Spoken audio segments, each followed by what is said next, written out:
Trump हमारा बाप लगा है क्या? या मोदी जी का क्या नाम कोई रिश्तेदार लगा हुआ है? कौन है डोनाल्ड ट्रंप? 1971 में भारत ने पाकिस्तान के 2 टुकड़े कर दिए और आप कह रहे हैं कि इसकी तुलना उससे कर रहे हैं आप? एक मजाक में मत आप लीजिए।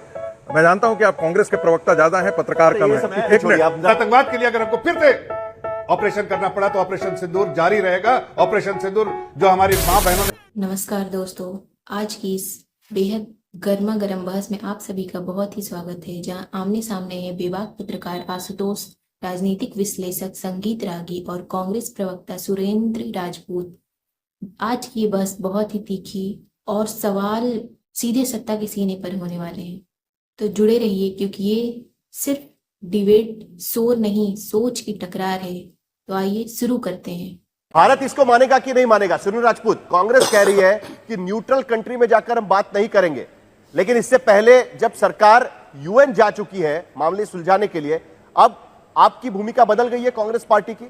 नहीं, हमारी भूमिका नहीं बदली है साहिल भाई। सच बात यह, हम अपनी तरफ से कहीं जाए, शर्मल शेख जाए, यूएन जाए, कहीं जाए, डोनाल्ड ट्रंप हमारा बाप लगा है क्या? या मोदी जी का क्या नाम कोई रिश्तेदार लगा हुआ है? कौन है Donald Trump? Donald Trump America के प्रेसिडेंट है, हमारे यहाँ के प्रधानमंत्री श्री नरेंद्र मोदी जी हैं, वो डिसाइड करेंगे, डोनाल्ड ट्रंप नहीं डिसाइड करेगा। पूरे भारतीय जनमानस की पीड़ा तो यही है, संगीत रागी की भी पीड़ा यही है। संगीत रागी हमारा वैचारिक दुश्मन है, लेकिन उसकी भी पीड़ा यही है। वो हमारे प्रधानमंत्रियों को गाली देता है, लेकिन ये तो कम से कम मानेंगे ना कि एक पाकिस्तान के 2 पाकिस्तान हमने क्या नाम 1971 में कर दिए थे, और किसी से नहीं हमने पूछा था, ना हम किसी थर्ड कंट्री गए थे, ना हम कहीं गए थे। तो ये डोनाल्ड ट्रंप कौन हमको डिसाइड करेगा? क्या भारत की सरकार को डोनाल्ड ट्रंप चलाएगा? यहाँ पर समस्या ये है, समाधान हम चाहते हैं, सवाल हमारा ये है, इसका उत्तर चाहते हैं। बिल्कुल जफर इस्लाम, आप आपसे जवाब चाहेंगे। देखिए ऐसा है संगीत रागी जी, आप मिसाइल दागते हैं तो आप जरा टारगेट पे मारिएगा। आप जो शुरुआत में आपने ट्वीट किया वहां से आपका टारगेट कहीं और जा रहा है। मेरा कोई टारगेट अलग जरा एक सेकंड पहले, मेरा कोई टारगेट। चलिए एक मिनट, जफर इस्लाम से जवाब ले लेंगे पहले, उसके बाद आप। नहीं संगीत रागी जी एक सेकंड, जफर इस्लाम जी जवाब देना चाह रहे हैं, बोलिए जफर इस्लाम। देखिए, सबसे पहले तो मैं बार बार इसको साफ कर देता हूं कि किसी भी देश की मध्यस्थता हमको मंजूर नहीं है। कोई मीडिएशन के किसी भी देश की जरूरत नहीं है और ना हमको उसको मंजूर है। साफ है, आतंकवादियों के खिलाफ हम कार्रवाई करेंगे, किसी से बिना पूछे करेंगे। ये देश ने बता दिया है और दुनिया को मनवा दिया है कि जब भी आतंकवाद में आएगा सर, टेररिज्म के खिलाफ अगर हम सरकार के ब्रीफिंग में आएगा, जफर इस्लाम जी हम सीधे कार्रवाई करेंगे। आशुतोष कुछ कहेगी इस पे? एक सेकंड, मैं बीजेपी के प्रवक्ता से नहीं बात कर रहा हूं, मैं ये सवाल पूछ रहा हूं कि क्या भारत सरकार के प्रधानमंत्री, रक्षा मंत्री और गृह मंत्री ऑफिशियली कहेंगे कि अरे आप की बात आशुतोष जी, आप समझ रहे आप खुश नहीं है, समझ रहे आप खुश नहीं है। नहीं समझने की बात नहीं है। आप कामयाबी से खुश नहीं है, साफ दिखता है। नहीं आप खुश नहीं, आप दिख रहा है आपको। आज आपका आप लग रहा है उसके एयर बेस को गिरा दिया है, खत्म कर रहे हैं। आशुतोष उनको खत्म कर रही है उससे कहना चाहिए। आशुतोष हमारे भी प्रधानमंत्री हैं, आशुतोष कहना चाहिए कि डोनाल्ड ट्रंप झूठ बोल रहा है। दिया जा रहा है जवाब, एक आप शक्ति तो रखिए। जफर इस्लाम जल्दी से आपकी बात खत्म करिएगा। मैंने कहा आखिर में संगीत रागी को भी 10 सेकंड कुछ कहना है उसको। नहीं चाहिए। अरे भाई मैं तो आप हमारे नेता नहीं है। नहीं एक मिनट, प्रधानमंत्री नरेंद्र मोदी हमारे नेता हैं। चर्चा ऐसे नहीं हो पाएगी प्रधानमंत्री नरेंद्र मोदी, सर ऐसे चर्चा नहीं हो पाएगी। हम जो डोनाल्ड ट्रंप झूठ बोल रहे हैं, चलिए ये मामला आपको बताया ना, अभी साहिल जी ने बताया कि नहीं, आपको दिक्कत क्या है कि आप बाहर वाले पर ज्यादा भरोसा कर रहे हैं। ये जल्दबाजी हुई है और अब मामला कश्मीर की तरफ जा सकता है। ट्रंप आकर यहां पर कह रहे हैं कि कश्मीर पर बातचीत होगी। इस बार जो 1971 में भी नहीं हुआ था वो करके हमने दिखाया कि रावलपिंडी के एयरबेस से लेके पाकिस्तान के 9 एयरबेस को हमने खाक में उड़ा दिया। वहां के खुद लोग कहते हैं, प्रधानमंत्री तक कहते हैं शहबाज शरीफ, कि हमारे जखीरे को पूरा उड़ा दिया भारत के मिसाइल ने। पूछ रहे हैं 1971 में नहीं हुआ था क्या? आर्म्स एमिनिशन तो उसको भी उड़ा दिया। और नहीं, अभी साहिल भाई मैं वही बता रहा हूं कि देखिए जिस तरह का मुजाहरा किया हमारे आर्म फोर्सेस ने उसको पूरे सलाम करना चाहिए। इस बार जिस तरह से हमने ताकत दिखाई और हमने ये जो बात जो कह रहे हैं आप, जो जफर साहब 1971 में भारत ने पाकिस्तान के 2 टुकड़े कर दिए और आप कह रहे हैं कि इसकी तुलना उससे कर रहे हैं आप? एक मिनट, मतलब आप 1971 में जो भारतीय सेना ने किया उनका आप अपमान कर रहे हैं। आप अपमान कर रहे हैं 1971 में जो भारतीय सेना ने किया। भारतीय सेना ने उस पाकिस्तान के 2 टुकड़े कर दिए, बांग्लादेश नाम का एक देश बना दिया, 90,000 लोगों सुन लीजिए मेरी बात खत्म जो कर बोल रहे रहे हैं। हैं और बोलिए। हम जो बोल रहे हैं दोनों एक ही बात है, जरा सुन लीजिए। देख, बात आप बीच में बोल रहे हैं, आपको शायद सुनने में थोड़ी कमी हो रही है। मैं क्या कह रहा हूं, मैं कह रहा हूं कि अंदर तक जिस पेनिट्रेशन के साथ अंदर में घुस के मारा पाकिस्तान को, 1971 में भी हमने वो मारा नहीं था जो पेनिट्रेशन के साथ। अरे 1971 में हमने जो पाकिस्तान के 2 टुकड़े कर दिए भाई साहब, वहां पर उसका गढ़ है, उसमें भी 1971 में पाकिस्तान के 2 टुकड़े। आप बांग्लादेश जो पूर्वी पाकिस्तान बीच में बोलने था, उसका पाकिस्तान नहीं मानते। एक सवाल यहाँ पर आर्म फोर्सेस को उसका पाकिस्तान नहीं मानते। जफर इस्लाम क्या बात कर रहे हैं आप लोग? एक मिनट आशुतोष, एक मिनट। जफर इस्लाम, सवाल यहां पर यह है जो ब्रह्मचेलानी भी कहने की कोशिश कर रहे थे कि क्या सीज फायर करके हमने गलती की है, हमें सीज फायर नहीं करना चाहिए था। जो स्ट्रेटेजिक एक्सपर्ट है, वो जियोपॉलिटिकल स्ट्रेटेजी के एक्सपर्ट है वो, और वो कह रहे हैं कि भाई इस तरीके से हमको सीज फायर नहीं करना चाहिए था। सबसे पहले तो कंफ्यूजन इस बात का है कि ये सीज फायर है, अंडरस्टैंडिंग है, असलियत में है क्या? देखिए साहिल साहब, ऐसा है कि पहले जरा आशुतोष जी को बोलिए जरा अपना मुंह बंद रखे, सुनने की क्षमता रखे, बीच में रिएक्ट सुन लेंगे, आप अपनी बात करें। एनालिस्ट नहीं बन जाएंगे वो।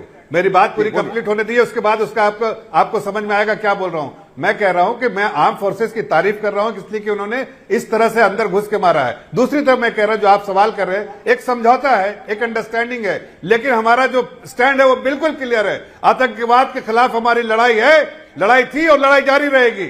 अगर हम किसी चीज पे भी बात करते हैं तो सिर्फ आतंकवाद के बारे में बात करते हैं कि हमें आतंकवाद वहां खत्म करना है, और आतंकवाद के लिए अगर हमको फिर से ऑपरेशन करना पड़ा तो ऑपरेशन सिंदूर जारी रहेगा। ऑपरेशन सिंदूर जो हमारी मां बहनों ने अपने सिंदूर खोए हैं, उसको अभी हम उनको जो है सवाल अभी भी कायम है।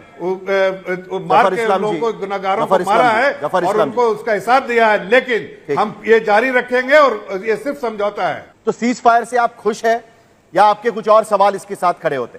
साहिल भाई, पूरा देश इस अभूतपूर्व डोनाल्ड ट्रंप के किए हुए ट्वीट के सीज फायर से स्तब्ध है। डोनाल्ड ट्रंप का ट्वीट था जिससे सीज फायर हुआ, ये आप लोग भी दिखा रहे थे, हम भी देख रहे थे, आशुतोष भी देख रहे थे, और दुर्भाग्य से संगीत रागी भी देख रहे थे। आप देखिए, पहली बार किस तरीके का अभूतपूर्व समर्थन था। हमारी सेना ने शौर्य का, पराक्रम का, प्रोफेशनलिज्म का, कितना कायदे का मुजाहरा किया कि पूरा पाकिस्तान अपने घुटनों पर था। पूरा का पूरा पाकिस्तान जो था, हम लोग अपर हैंड पर थे। लगातार हम उनके सैन्य ठिकानों पर नहीं, बल्कि हम उनके क्या नाम आतंकी ठिकानों पर प्रिसाइज वॉर कर रहे थे, और एक एक को चुन चुन करके हमने मारा था। और बल्कि इसमें तो एक रात ऐसी भी आई थी, आपसे बताएं साहिल भाई, कि उस रात में तो तमाम मीडिया के चैनलों के एंकरों ने, एडिटरों ने जो है इस्लामाबाद पे, लाहौर पे, रावलपिंडी पे, कराची पे कब्जा भी कर लिया था। वो दाखिल खारिज पता नहीं करा पाए कि नहीं करा पाए। इस तरीके का जो मीडिया का भी जो इतना सपोर्टिव हैंड था भारतीय जनता पार्टी की सरकार के साथ में, यह अभूतपूर्व था। अचानक से क्या हुआ कि एक डोनाल्ड ट्रंप का ट्वीट आता है। डोनाल्ड ट्रंप का ट्वीट आता है और वो आदेशात्मक ट्वीट दिखाई देता है सबको। भारत की सरकार के प्रति सब लोगों के सवाल डोनाल्ड ट्रंप के ट्वीट से शुरू होते हैं, और हिंदुस्तान जानना चाहता है कि क्या ये सही है, डोनाल्ड ट्रंप के ट्वीट के बाद सारी चीजें सेटल हुई हैं, ये सीज फायर हो, अच्छी बात, लेकिन क्या हमने अपने उद्देश्य हासिल कर लिए? क्या सारे के सारे टेररिस्ट कैंप डिसमेंटल हो गए हैं पाकिस्तान में? जिस पाकिस्तान की आर्मी को हम ये कहते थे कि ये आर्मी जो है आतंकवादियों के गढ़ है, आतंकवादियों का सपोर्ट करती है, क्या उन आतंकवादियों को सपोर्ट करने वाली पाकिस्तान की आर्मी डिसमेंटल हो गई है? जवाब आता है नहीं। फिर हम कहते हैं कि 6 महीने के अंदर अगर मोदी जी की सरकार तीसरी बार आ गई, तमाम भारतीय जनता पार्टी के बड़े नेताओं का था, तो पीओके हमारा हो जाएगा। तो क्या पीओके हमारा हो गया है? जवाब आता है नहीं। बायसरण के जो आतंकी हैं, जिन लोगों ने हमारे 26 निर्दोषों को मारा था, क्या नाम, वो मार दिए गए हैं? जवाब आता है नहीं। ठीक है, लेकिन आपने शशि थरूर का स्टेटमेंट नहीं देखा। उन्होंने कहा कि जो सबक सिखाना था वो सिखा लिया, अच्छा हुआ कि सीज फायर हुआ। पी चिदंबरम कह रहे हैं कि अच्छा हुआ सीज फायर हुआ, सही समय पे हुआ। जब ये बात, और ये पूर्व गृह मंत्री है Shashi Tharoor, foreign affairs minister रह चुके हैं, दोनों ये कह रहे हैं कि भाई अच्छा हो गया, तब कांग्रेस पार्टी की ये भूमिका, कौन सी भूमिका मानी जाए ऐसी स्थिति में?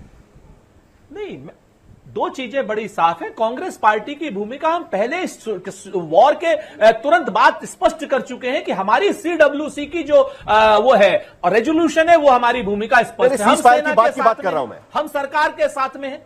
जी सुन तो लीजिए ना सर, आप साहिल भाई थोड़ा सा हमें बोलिए। हम कहीं ना कहीं अपने आर्म फोर्सेस का मनोबल गिराना चाहते हैं। आपको जिम्मेवारी से कहता हूं कि हमारी जो भूमिका सीडब्ल्यूसी की है, अगर हम ये चाह रहे हैं, हम प्रधानमंत्री जी से मांग कर रहे हैं कि सर्वदलीय बैठक बुलाई जाए, हम संसद का सत्र बुलाया जाए, ताकि सारे सवाल जवाब वहां पर हो सके। वहां पर चिदम्बरम साहब भी होंगे, वहां पे शशि थरूर भी होंगे, वहां पे प्रधानमंत्री नरेंद्र मोदी जी भी होंगे, अमित शाह जी भी होंगे, और वहां पर इनका एक ऐसा सांसद जो पता नहीं क्या क्या भांड और भाड़ लिख रहा है, वो निशिकांत दुबे भी होगा। जफर इस्लाम, संसद का विशेष क्या सत्र आज की स्थिति में फिर अभी पार्लियामेंट का सेशन दिलाया जाएगा? जल्दी से आपका जवाब।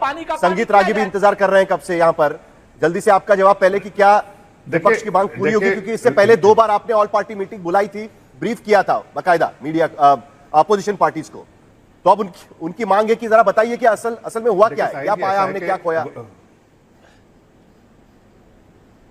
देखिए, जहां तक उसको बुलाने का सवाल है, वो तो जाहिर है प्रधानमंत्री या फिर जो पार्लियामेंट्री अफेयर्स मिनिस्टर उस पर चर्चा करेंगे, उसके बारे में जानकारी पार्लियामेंट्री अफेयर्स मिनिस्टर दे सकते हैं। मैं इसके बारे में कोई टीका टिप्पणी नहीं कर सकते कि सेशन बुलाना चाहिए कि नहीं, लेकिन मैं इतना जरूर कह सकता हूं कि आज देश का हर बच्चा इस बात को तस्लीम करता है कि भारत एक शक्तिशाली देश उभर के आया है। और पिछले 10 सालों में जो हमको कहते थे कि पहले कि हमारे पास वॉर करने के लिए आर्म्स एमिनिशन की कमी है, ना तो हमारे पास ऐसे जेट है जो कि दूसरे एनिमी मुल्क के अंदर में जाके बम गोला गिरा सके, मिसाइल गिरा सके।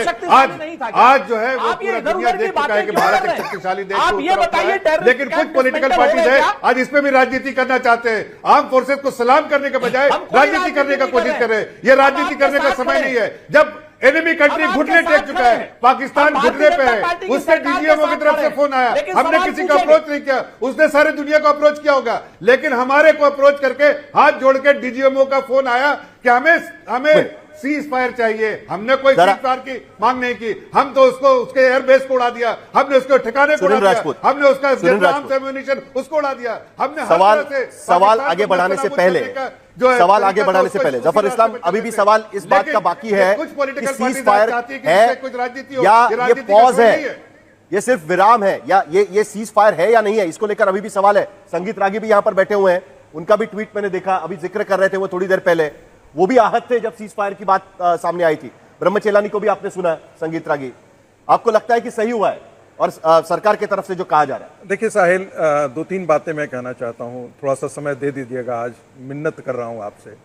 जो पार्टी 370 को खत्म करने से रोकती थी, वो पार्टी आज सीज फायर पर इस प्रकार की बातें कर रही है, उस पर हम चर्चा बाद में कर लेंगे। एक दूसरी बात, देखिए हम वो उदास क्यों हुए, क्योंकि नरेंद्र मोदी जी ने इतना बार रेज कर दिया था, और जिस प्रकार से लड़ाई जा रही थी, जिस प्रकार से हमने उनके सबसे महत्वपूर्ण एयर बेसेस को निशाना किया, पेनिट्रेट करके निशाना किया, तो उससे लगा था कि लोगों में एक उम्मीद जगी थी कि पीओके तो आएगा ही आएगा, साथ ही बलूचिस्तान और खैबर पख्तूनख्वा जिस प्रकार से, नहीं इसको मजाक में मत आप लीजिए, मैं जानता हूं कि आप कांग्रेस के प्रवक्ता ज्यादा हैं, पत्रकार कम है। एक मिनट सुन लीजिए, मुझे अपनी बात मुझे टाइम निकल जाता है, मुझे अपनी बात कर लेने दीजिए। तो वो एक बहुत बड़ी उम्मीद जगी थी, और ऐसी स्थिति में सीज फायर हुआ।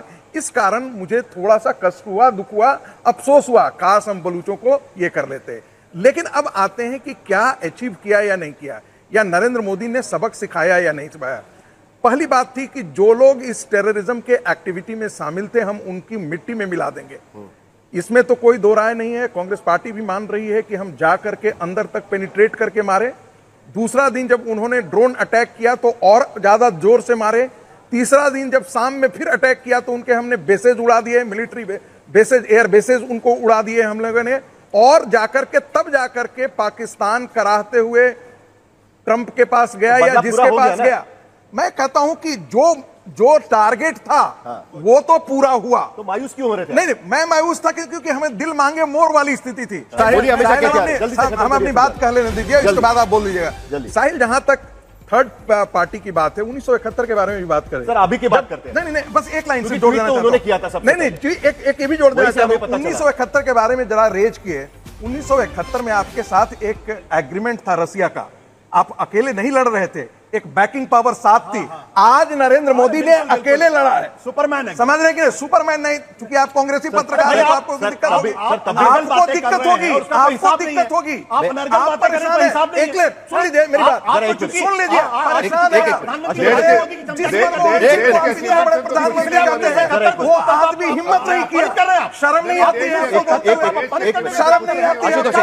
अरे मनमोहन सिंह की तो हैसियत नहीं थी कि मनमोहन सिंह की हैसियत नहीं थी। संगीत रागी, एक बात का तो मुझे आपको सवाल पूछना ही होगा। बिल्कुल पूछिए। आप नहीं, एक सेकंड, आप ये कह रहे हैं कि 19, चलिए मान के चलते हैं कि रशिया हमारे साथ में थी, इतने दिन से हम लोग खबरें चला रहे हैं कि पूरी दुनिया हमारे साथ में है, मामला उसका नहीं है। देखिए आप फिर एक मिनट, स्ट्रेटेजिक, अरे आप क्वेश्चन गलत कर रहे हैं। अरे सर मेरी बात, मेरी बात एग्रीमेंट था, मेरी बात यदि सुन लीजिए। भारत पर यदि कोई अटैक करेगा तो आप मेरी बात सुन लीजिए, आप मेरी बात सुन लीजिए। रशिया पर कोई अटैक करेगा तो हम साथ आएंगे। तो कोई आया हमारे साथ में? हमारे साथ में कौन आया? अरे बिल्कुल आया था। कौन आया था हमारे साथ में? 7th फ्लीट आने के बाद उसका फ्लीट पहले आ गया था हमारे यहाँ। 15 दिन में अमेरिका, आप सेना ने जो किया उसको कम मत करिएगा, मैं कुछ वो भी कम मत नहीं कर करिएगा। रहा हूं। चलिए हम मुद्दे पर आते हैं, 71 नहीं बात कर रहे हैं, जो वो 71 पे बात नहीं कर रहे हैं। 1971 में जो सेना ने जीता, उसको श्रीमती गांधी ने शिमला समझौते में गवा दिया।